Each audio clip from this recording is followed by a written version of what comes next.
Good morning students, मैं Rishiraj Yadav, team CLC और CLC के इस ऑनलाइन एंड डिजिटल प्लेटफॉर्म पर आप सभी का वेलकम करता हूँ। आज हम लेक्चर नंबर 45 में एंटर करने से पहले कुछ क्वेश्चंस को सॉल्व करेंगे जो लास्ट क्लास में हमने टॉपिक जो स्टडी किया था उससे रिलेटेड किस तरीके के क्वेश्चन AIPMT 2015 से और 2019 तक कंटिन्यूसली पूछे जा चुके हैं। एक बार जरा उन पर नज़र डाल लेते हैं।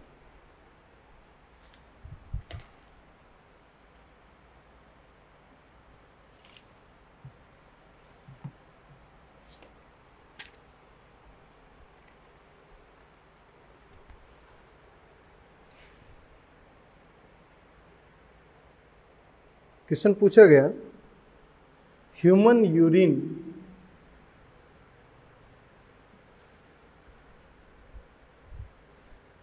is acidic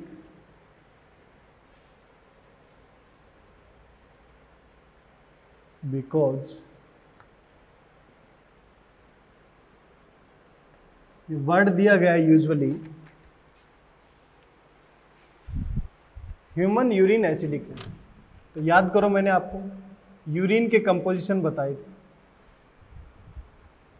तो इसके 4 ऑप्शन क्या क्या दिए गए, या तो आपको डायरेक्ट पता होना चाहिए कि ह्यूमन यूरिन की एसिडिक नेचर किसकी वजह से होती है, हाइड्रोजन आयन कंसंट्रेशन की वजह से। और यूरिन जो फिल्टर्ड होकर कलेक्टिंग डक्ट में चला गया वो है, तो वहां पर ट्यूबुलर सिक्रेटेड फॉर्म में हाइड्रोजन आयन जाना चाहिए, जिससे क्या होगा, यूरिन एसिडिक होगा।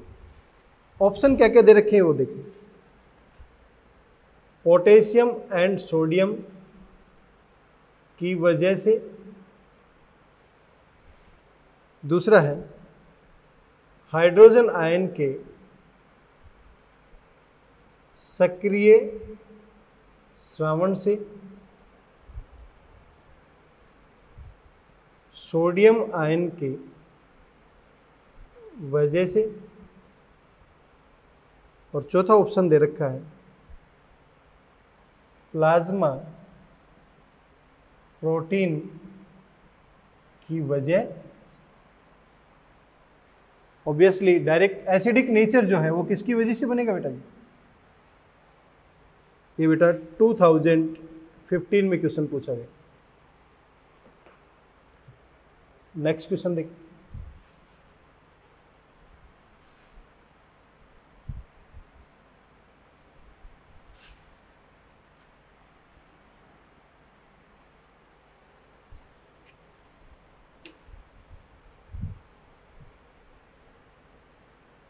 सही कथन का चयन कीजिए।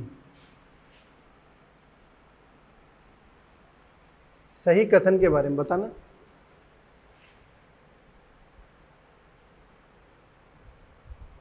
देखो बेटा जी, पहला ऑप्शन है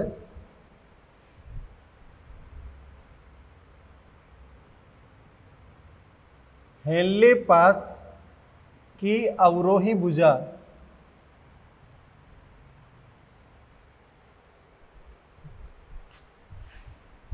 जल के लिए अपारगम्य है।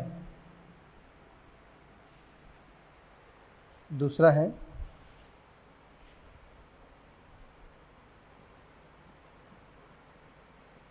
हेनले पास की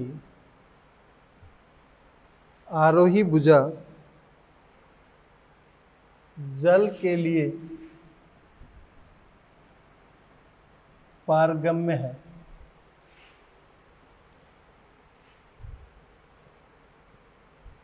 हेनले पास की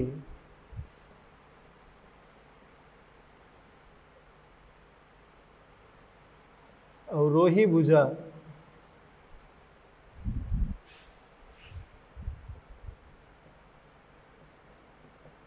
इलेक्ट्रोलाइट के लिए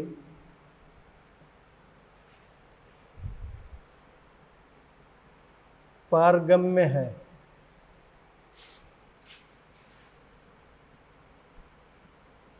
हेनले पास की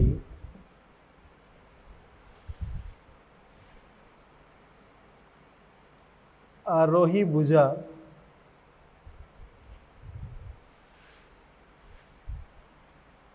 जल के लिए अपारगम्य तथा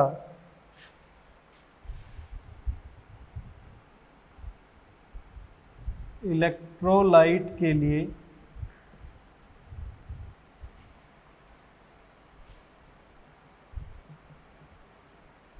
पारगम्य है। देखिए बेटा जी, करेक्ट स्टेटमेंट बताना है। लूप ऑफ हेनले की बात कर रहा है,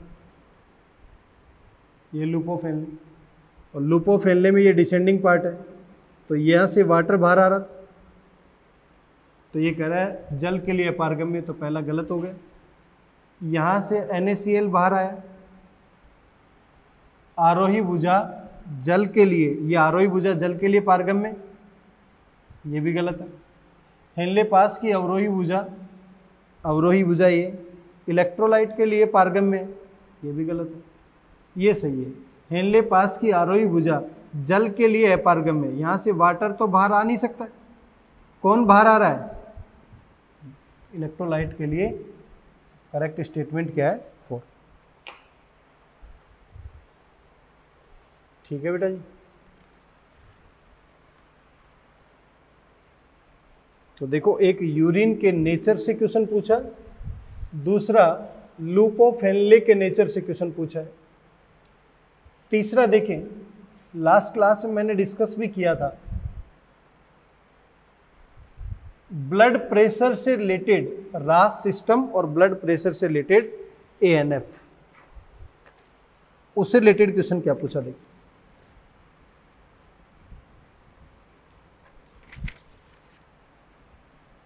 रक्त दाब कम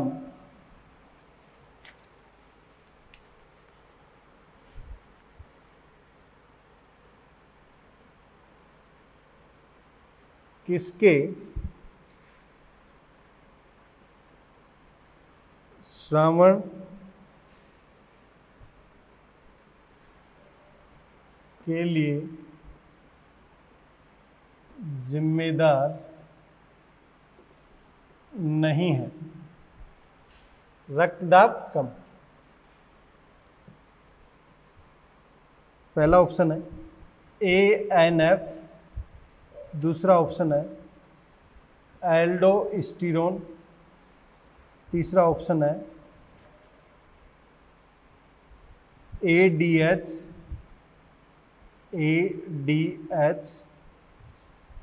और ये ऑप्शन है रेनिन।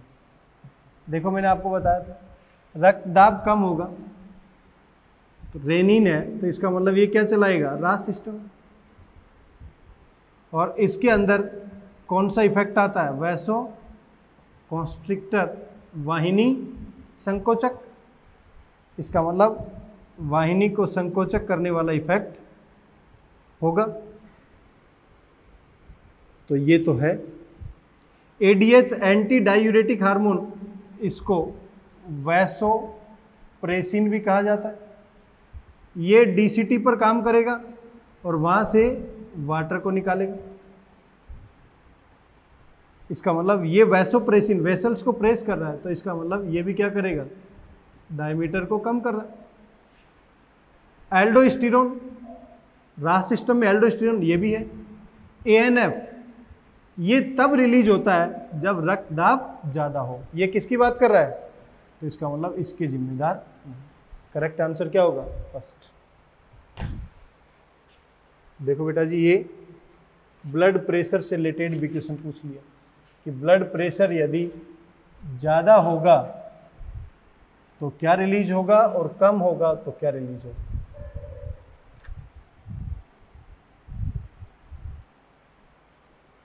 नेक्स्ट क्वेश्चन देखिए।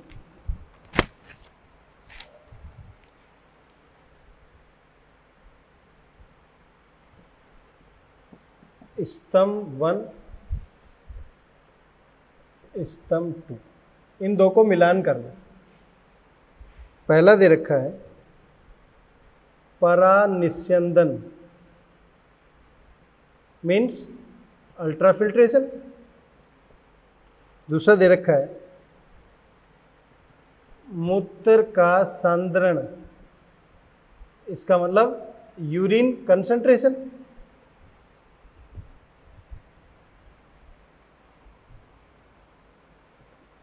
मूत्र का परिवहन, इसका मतलब यूरिन ट्रांसपोर्ट। मूत्र का संग्रह, इसका मतलब यूरिन स्टोरेज। साइड में स्तंभ 1 में 4 ऑप्शन दे रखे हैं, ultra filtration, urine concentration, urine transport और यूरिन स्टोरेज। यहां पर 5 ऑप्शन दे रखे हैं।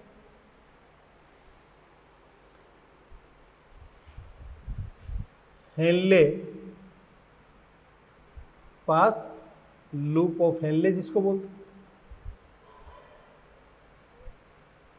यूरेटर, मूत्राशय,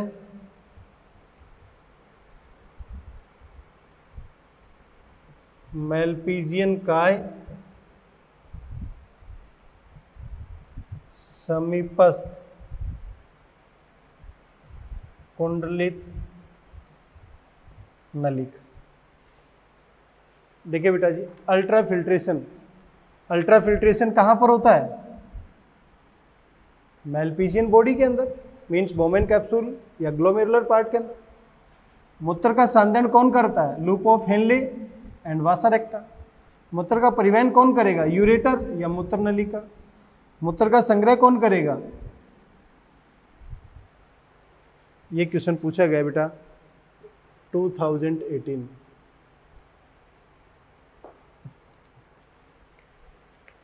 नेक्स्ट एक क्वेश्चन और करते हैं।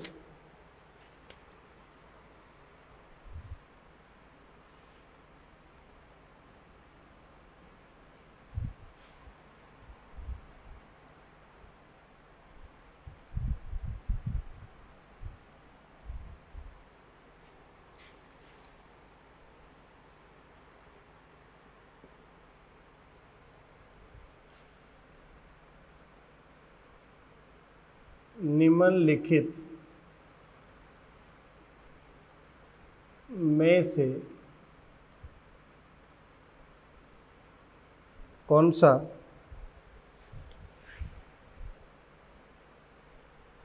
कारक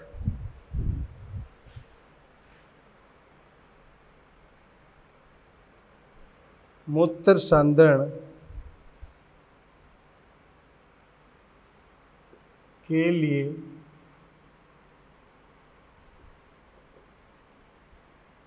जिम्मेदार है?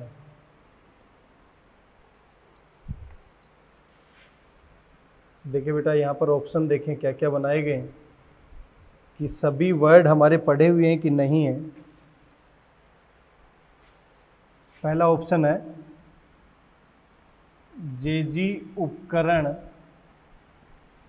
द्वारा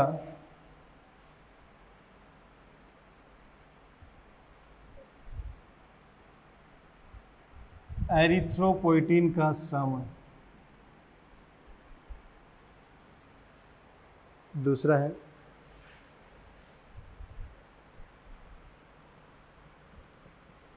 हाइड्रोस्टैटिक दाब परानिस्यन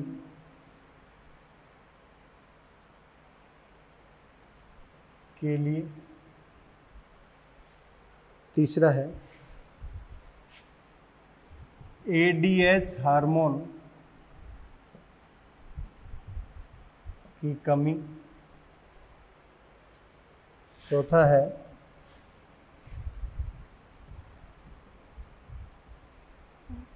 मेडुला भाग की तरफ वृक्क में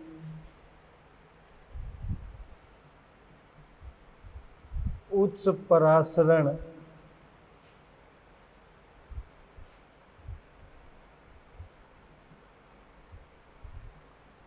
को बनाए रखना।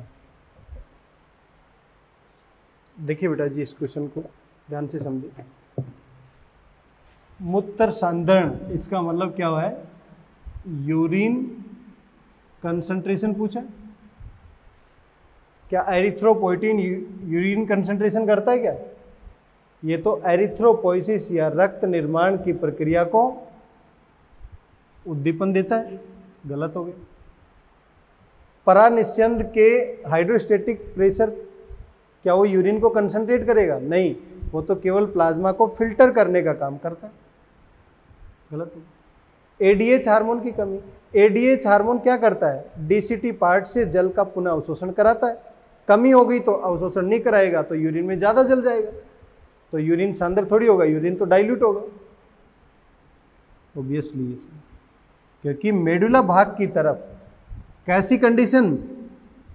हाइपरटोनिक और हाइपर ऑस्मोलरिक कंडीशंस, क्योंकि वहां पर कितनी कंसंट्रेशन होती है?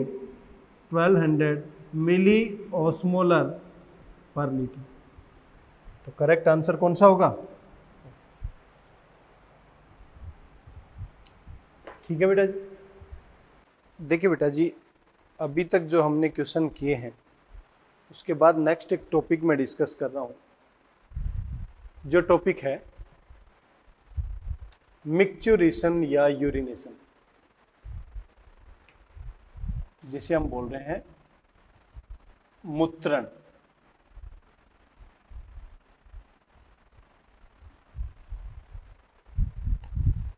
क्या मीनिंग है? ध्यान से समझिए इसको।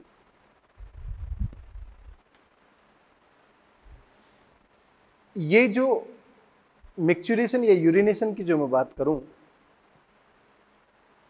इसका सिंपल मीनिंग है कि यूरिन का डिस्चार्ज या प्रोसेस ऑफ रिलीज यूरिन। इसका मतलब क्या हुआ? हमारे शरीर से यूरिन को निष्कासित करना। तो मैं कह सकता हूं रिलीज ऑफ यूरिन जो प्रोसेस है उसी को क्या बोल रहे हैं बेटा जी? मिक्चुरेशन। ध्यान से समझे बेटा, ये क्या है?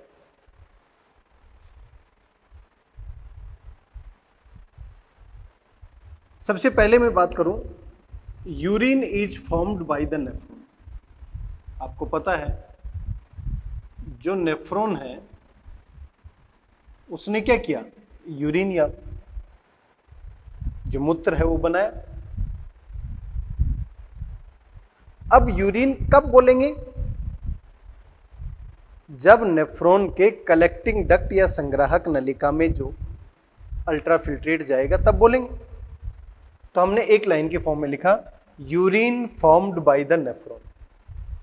यूरिन किसके द्वारा बनाया गया? नेफ्रॉन के द्वारा। बनने के बाद जैसे ही बना, बॉडी से डिस्चार्ज नहीं होगा, इससे पहले क्या होगा? संग्रह होगा, इसका स्टोर होगा। तो नेक्स्ट पॉइंट है स्टोर्ड इन यूरिनरी ब्लैडर। इसका मतलब यूरिनरी ब्लैडर किसको बोल रहे हैं? मूत्राशय। मूत्राशय में क्या हो रहा है? संग्रह होगा। कब तक?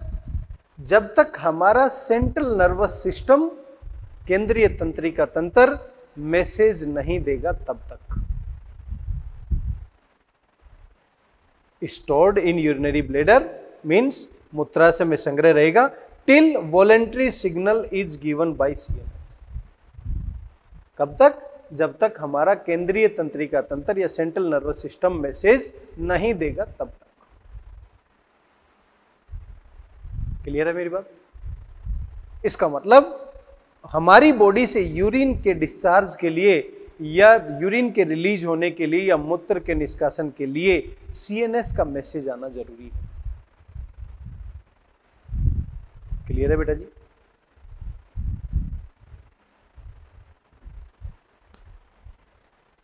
नेक्स्ट पॉइंट, सिग्नल जो भी संकेत होंगे इज इनिशिएटेड बाय, इसका मतलब उनका आरंभ कहां से होगा? By stretching of urinary bladder. Means खिंचाव या स्ट्रेच रिसेप्टर या कह सकते हैं खिंचाव के संवेदक यूरिनरी ब्लैडर में होंगे उनके द्वारा। As it get filled by urine, इसका मतलब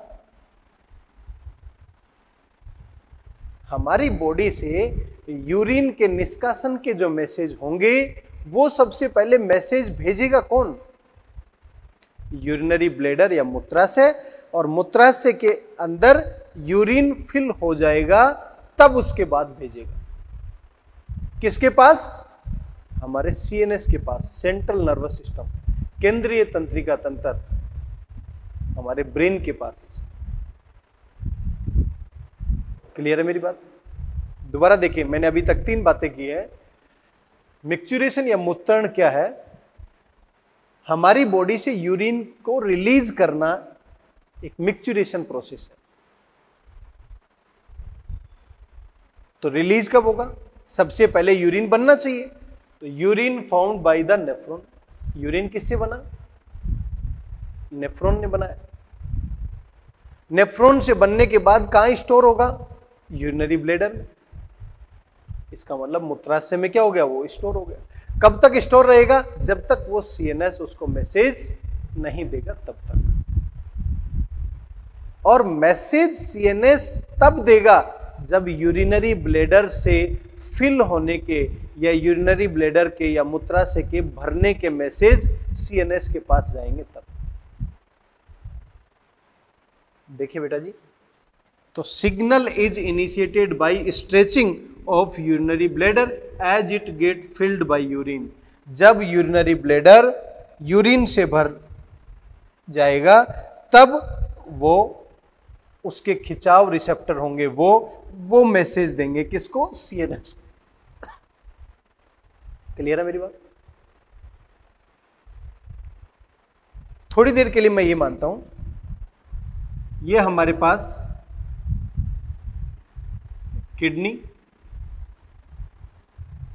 ये यूरेटर, ये हमारे पास दूसरी किडनी, ये यूरेटर, और ये यूरिनरी ब्लैडर, ये किडनी, ये किडनी, ये हमारे पास यूरेटर। इसका मतलब हम यहां पर किसकी बात कर रहे हैं? वृक्क की। यहां पर किसकी बात कर रहे हैं? मूत्र नलिका की। और ये क्या है? मूत्राशय। सबसे पहले नेफ्रॉन की स्ट्रक्चर आपने देखी, वो कहां पर प्रेजेंट होगा? यहां पर किडनी में। इसने यूरिन बनाया, यूरिन कहां से आया? इस यूरेटर से ट्रांसपोर्ट होकर यहां गया। अब ये यूरिन यहां पर इकट्ठा है। तो जैसे जैसे यूरिनरी ब्लैडर पर यूरिन भरेगा तो उसके अंदर खिंचाव आना शुरू हो जाएगा। यूरिनरी ब्लैडर पर जैसे जैसे खिंचाव आएगा तो वहां पर स्ट्रेचिंग या खिंचाव जो रिसेप्टर होंगे, संवेदक होंगे, वो मैसेज किसको देंगे? सीएनएस को। कब? When it is get filled by urine, जब ये मूत्र से भर जाएगा तब। Stretch receptor on the wall send signal to urinary bladder. जितने भी हैं स्ट्रेच रिसेप्टर, ये स्ट्रेच रिसेप्टर यूरिनरी ब्लैडर में जो है वो क्या कर रहे हैं बेटा जी? सिग्नल सेंड कर रहे हैं। अब यूरिनरी ब्लैडर जो है, ध्यान से समझे इस पॉइंट को, यूरिनरी ब्लैडर क्या करेगा? मैसेज को सेंड कर रहा है। जैसे मैसेज को सेंड करेगा, जैसे यूरिनरी ब्लैडर फिल हो जाएगा तो ये यूरिनरी ब्लैडर जो फिल हुआ है, ये मैसेज, इसका मतलब stretch receptor on the wall send signal to CNS. ये ध्यान रहे बेटा जी।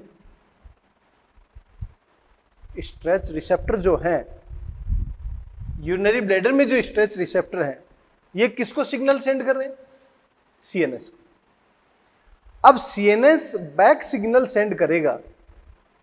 CNS passes the motor messages to initiate the contraction in smooth muscle of the urinary bladder। ध्यान से समझे बेटा इस पॉइंट को। मैच्योरेशन प्रोसेस करवानी है। सबसे पहले क्या हुआ? नेफ्रॉन ने यूरिन बनाया। अब जो यूरिन बना वो यूरिन स्टोर होगा। स्टोर कहां होगा? यूरिनरी ब्लैडर के अंदर।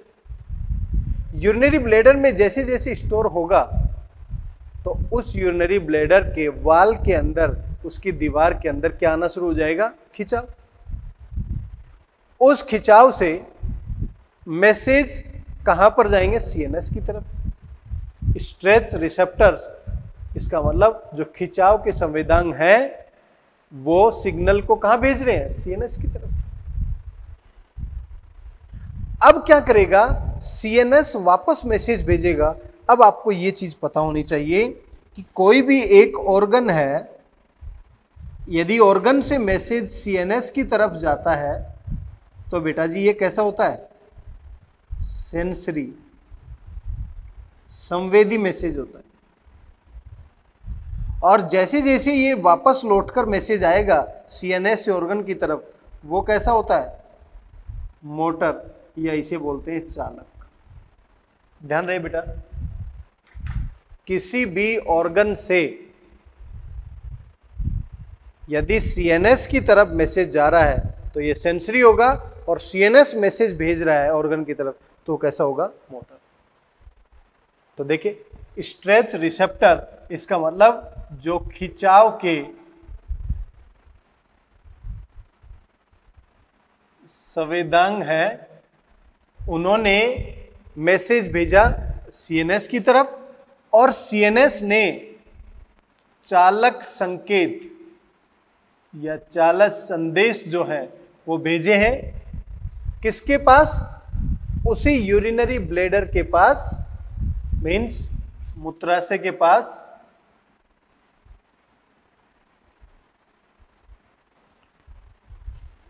मूत्राशय की दीवार में क्या है? स्मूथ मसल, इसका मतलब चिकनी पेशियां, उसमें संकुचन के लिए मैसेज भेज रहे।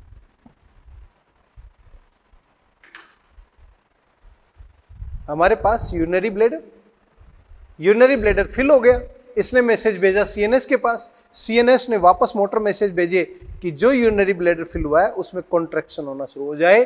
इसका मतलब यूरिनरी ब्लैडर या मूत्राशय की दीवार के अंदर जितनी चिकनी पेशियां हैं उसमें संकुचन प्रारंभ हो जाए।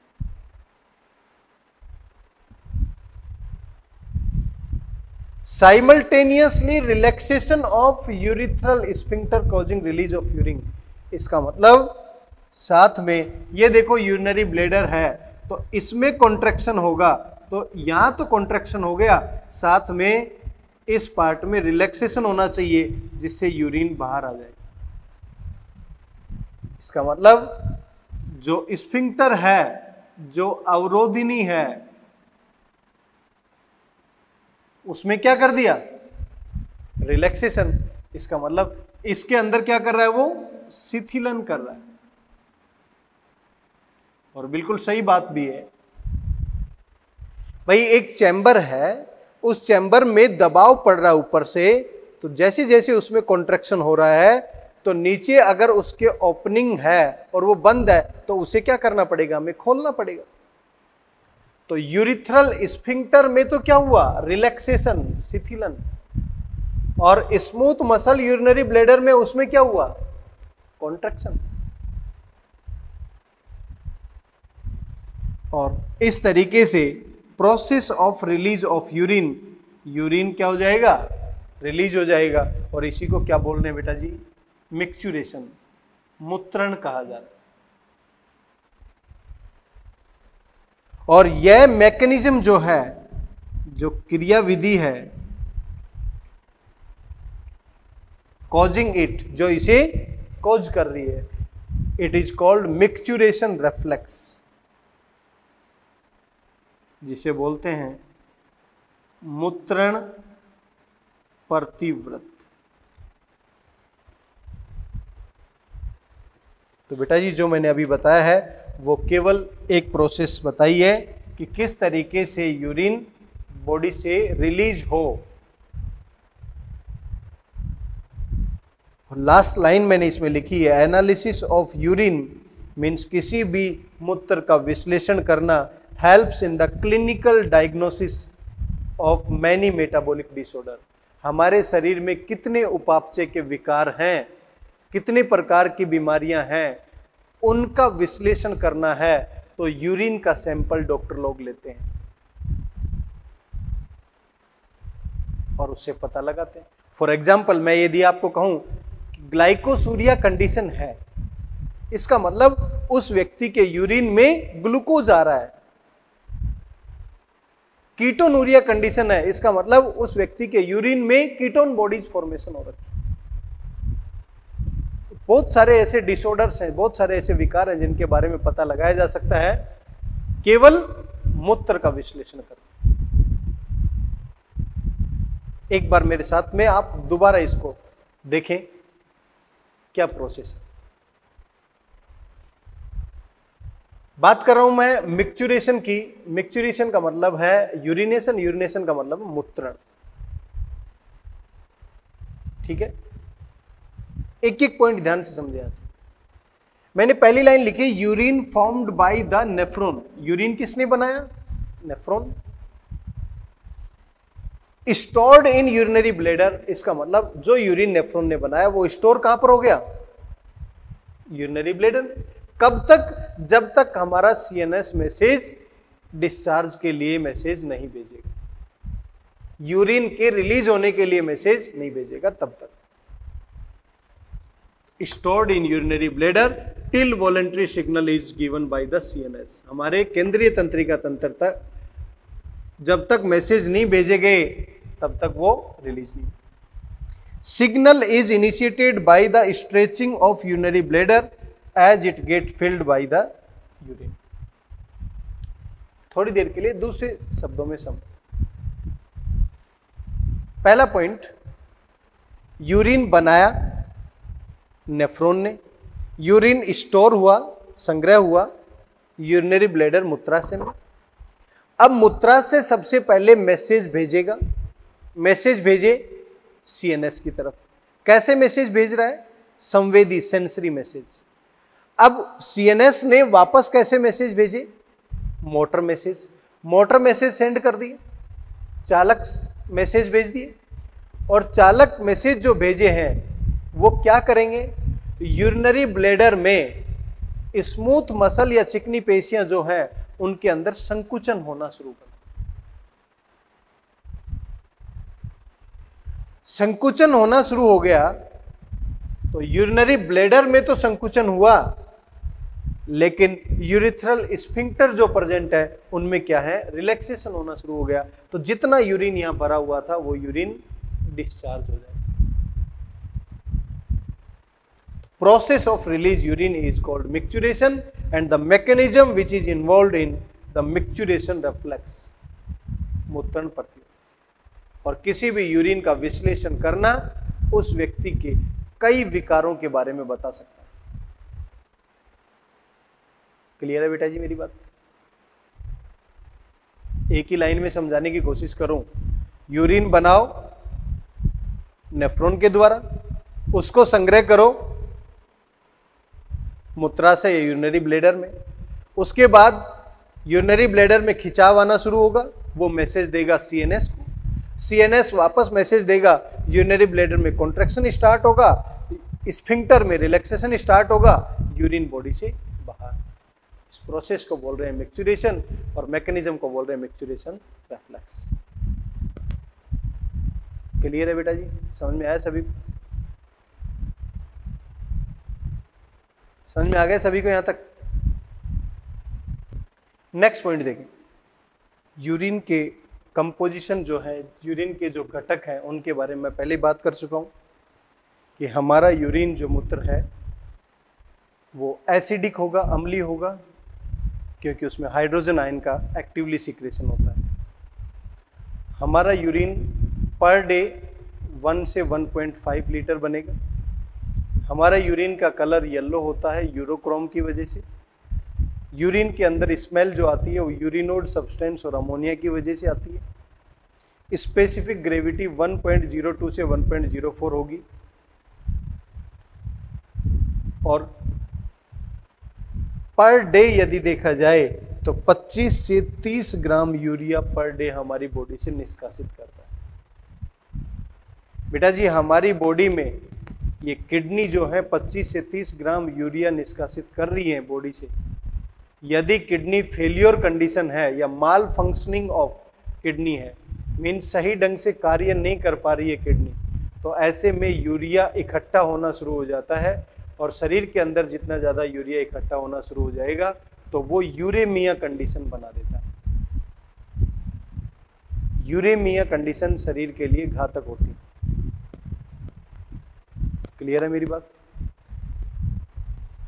अब यूरिन का वॉल्यूम मैंने अभी बताया 1 से लेकर 1.5 लीटर पर डे बनता है, लेकिन यूरिन का वॉल्यूम और भी चीजों पर डिपेंड करता है, जैसे कि टेम्परेचर कैसा है, सर्दी है या गर्मी है, इसके ऊपर भी यूरिन का वॉल्यूम है चेंज होता रहता है। बॉडी की फिजियोलॉजिकल कंडीशंस कैसी हैं, इसके ऊपर भी यूरिन चेंज होता रहता है। बॉडी में कितना वाटर इनटेक हुआ है, इसके ऊपर भी डिपेंड करता है। अल्कोहल कंजम्पशन कितना हुआ है, इसके ऊपर भी डिपेंड करता है। टी एंड कॉफी शरीर के अंदर कितनी गई है, इसके ऊपर भी डिपेंड करता है। तो वॉल्यूम जो है, जो आयतन है 1 से लेकर 1.5 या 1.5 जो है ये लीटर पर डे जो रिलीज हो रहा है, इसका आयतन परिवर्तित होता रहता है, बहुत सारी परिस्थितियों पर निर्भर करता है। चाय, कॉफी, अल्कोहल, टेम्परेचर, एनवायरनमेंट का टेम्परेचर एंड बॉडी की फिजियोलॉजिकल कंडीशंस, इन पर डिपेंड। नेक्स्ट पॉइंट देखते हैं। हमारी बॉडी में मेन रोल जो एक्सक्रीशन का है वो किसने किया? किडनी ने। इसके अलावा अदर ऑर्गन जो हैं उनका क्या रोल है? किडनी के अलावा कौन कौन से? फॉर एग्जाम्पल हमारी बॉडी के अंदर लंग्स है, फेफड़े हैं, फॉर एग्जाम्पल लीवर है, यकृत, फॉर एग्जाम्पल स्किन है, हमारी त्वचा। ये किडनी के अलावा एक्सक्रीशन का काम करते हैं मानव शरीर के अंदर। तो एक बार इनके फंक्शन के ऊपर भी नजर डालते हैं। क्या यदि मैं बात बताऊं हमारे लंग्स की, तो हमारे लंग्स लार्ज अमाउंट में कार्बन डाइऑक्साइड को निष्कासित कर रहे हैं, साथ में सिग्निफिकेंट वाटर भी बाहर जा रहा है। अन्य अंगों की उत्सर्जन में भूमिका, जिसमें पहला है लंग्स या फेफड़े, remove large amount of water and carbon dioxide. Clear है? इसका मतलब हमारे जो लंग्स हैं वो क्या है? CO2 को उत्सर्जित कर रहे हैं। नेक्स्ट है लीवर, जिसे हमने यकृत या जिगर कहा, पहले भी मैं डिस्कस कर चुका हूं इसके बारे में। Secrete bilirubin and biliverdin. Liver का मेन फंक्शन है बाइल फॉर्मेशन, मीन्स पीत का निर्माण करना, और पीत के अंदर ये पीत वर्णक होते हैं, बिलिरुबिन और बिलिवर्डिन। इनके साथ साथ कोलेस्ट्रॉल और स्टीरॉयड हार्मोन, विटामिन और ड्रग्स, इनका भी निष्कासन करता है। और आपको पता होगा, मैंने बता रखा है पहले भी, लीवर हमारी बॉडी की लार्जेस्ट ग्लैंड है, लार्जेस्ट ग्लैंड।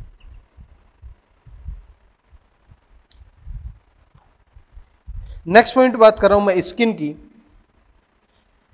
स्किन को हमारी बॉडी का जैक ऑफ ऑल ट्रेड्स या हरफनमोला ऑर्गन भी कहते हैं। हरफनमोला ऑर्गन, हरफनमोला क्यों कहा जाता है?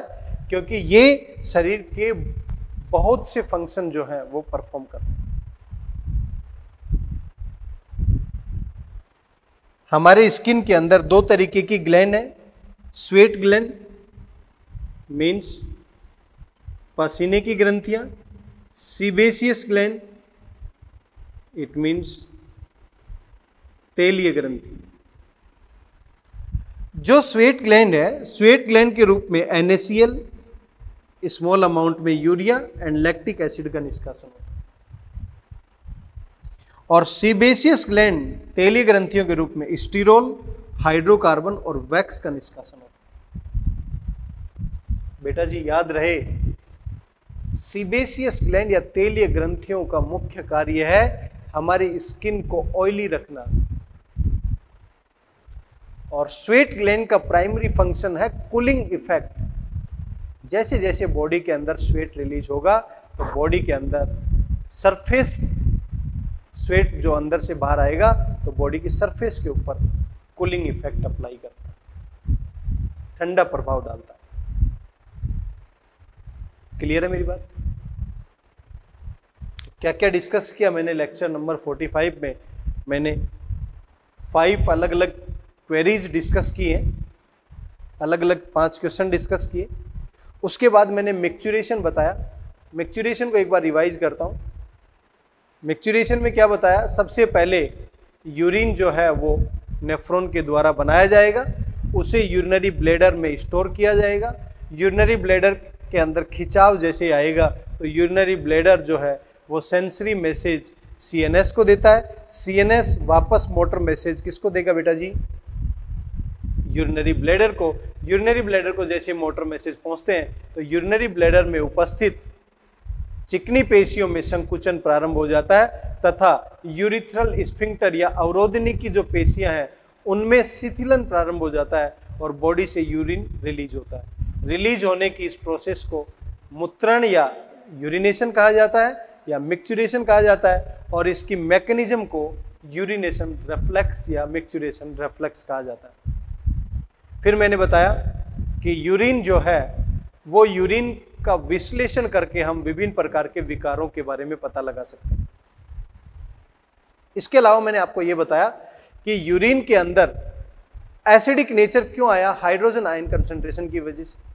यूरिन की अमाउंट कितनी होगी? 1 से 1.5 लीटर, लेकिन ये वॉल्यूम जो है ये अलग अलग कारकों पर निर्भर करता है कि भाई ये वातावरण का टेम्परेचर कैसा है, बॉडी के अंदर फ्लूइड कितना इंटेक किया गया है, बॉडी के अंदर अल्कोहल, टी और कॉफी कितनी इंटेक की गई है, इसके ऊपर भी निर्भर करता है। यूरिन का जनरली कलर येलो होता है यूरोक्रोम की वजह से, और उसमें स्मेल यूरिनोड सब्सटेंस और अमोनिया की वजह से आती है। क्लियर है? उसके बाद मैंने बताया अलग अलग, इसके अलावा किडनी के अलावा अलग अलग ऑर्गन जो हैं, लंग्स है, लीवर है, स्किन है, उसका रोल क्या है? लंग्स का रोल है हमारी बॉडी में लार्ज अमाउंट में CO2 जो बन रही है उसका निष्कासन करना, और उसके साथ साथ सिग्निफिकेंट वाटर भी रिलीज होता है। लीवर का मुख्य कार्य है कि हमारी बॉडी में पीत वर्णक, बिलिरुबिन, विल्वर्डिन, कोलेस्ट्रॉल, स्टीरॉइड हार्मोन और विटामिन और ड्रग्स को निष्कासित करना। स्किन के अंदर स्वेट ग्लैंड है, पसीने की ग्रंथियां हैं, वो NaCl, यूरिया, लैक्टिक एसिड को रिमूव कर रही है। सीबेसियस ग्लैंड या तेलीय ग्रंथियां हैं, वो स्टीरोल, हाइड्रोकार्बन और वैक्स को रिमूव कर रही है। क्लियर है बेटा जी? तो आज के लिए इतना ही। नेक्स्ट क्लास में हम इसी टॉपिक को और आगे डिस्कस करेंगे कि किडनी का फंक्शन जो है उसका न्यूरल रेगुलेशन कैसे होगा, हार्मोनल रेगुलेशन कैसे होगा, और इसी के साथ साथ इनके डिसऑर्डर्स की बातें भी की जाएंगी। क्लियर है? Thank you so much.